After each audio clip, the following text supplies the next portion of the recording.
So the Ultra Beast Xurkitree is coming to raids, and he's going to be an electric type and pretty powerful in the electric category. So let's go ahead and jump into all counters, moves, and everything you need to know to take him down and take advantage of all of his stats. So Xurkitree is an electric type with an amazing stat pool of a 330 as his attack, a 144 as his defense, and a 195 for his stamina. His max CP, so his max out, is going to be 4,451, which is actually very up there. That's actually going to be really good since he is going to be ranked very nicely in the electric category as a raid attacker.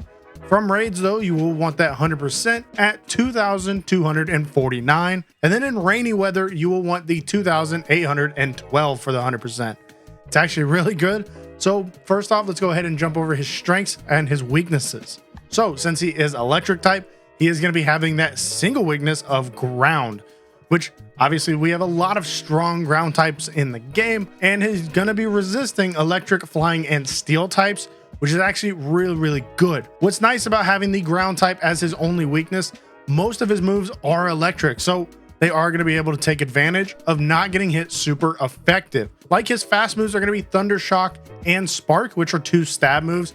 Great stab for him, but going against ground types, not so much. Going into the charge moves though, you do have Discharge Thunder, Dazzling Gleam, and Power Whip.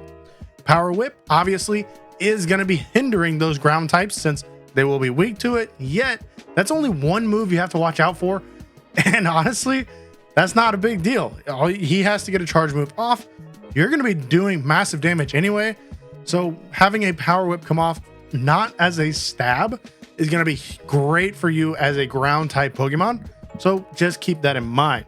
But with those moves, you do have the best moveset of Thundershock Discharge, and he's going to be ranked in the top 10 as the most powerful electric type Pokemon in the game, just behind some Megas.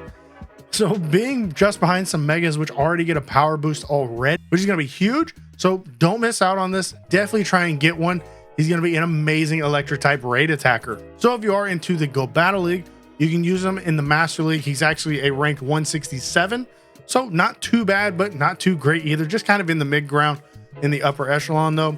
And those moves you'll want is Thundershock Discharge and Dazzling Gleam. You can go ahead and throw that Grass move on as a good coverage, yet Dazzling Gleam is also a very good coverage for him as well.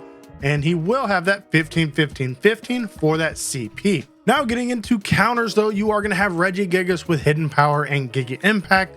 With that Hidden Power, you want it to have the ground typing. But then you do have Golurk with Mudslap Earth Power, Mamoswine with Mudslap High Horsepower, Ursaluna with Tackle High Horsepower, Flygon with Sand Attack Scorching Sands, Excadrill with Mudslap Scorching Sands. Pretty much anything that's going to be a ground type Pokemon is going to be doing massive damage, and those aren't even counting the legendaries that you could be using on top of that. But some top megas you can go ahead and take advantage of is Primal Groudon. He's actually going to be the #1 raid counter for this guy with Mudshot Precipice Blades. If you don't have Precipice Blades, just use Earthquake or something. It's not that bad.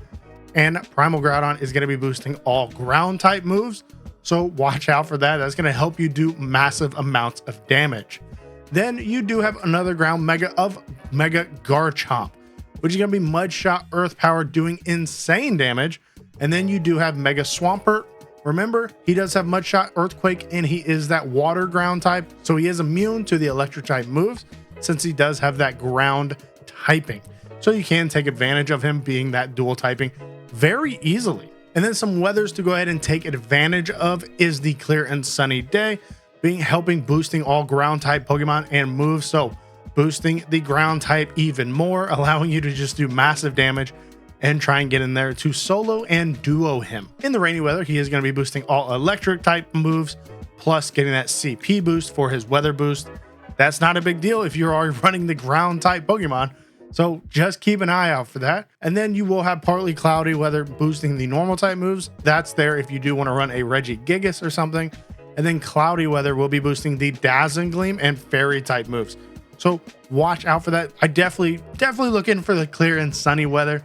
That's going to help you get the most out of it. But then last off, his shiny goes from a black to a blue. I think it's actually a very good shiny for the Ultra Beasts. Not the best one of the Ultra Beasts, but his own realm of legendaries that he's stacked with. But that is going to be the counters, the moves, and the stats that you could be looking at to go ahead and effectively take him down and utilize him in other raids to be on your team.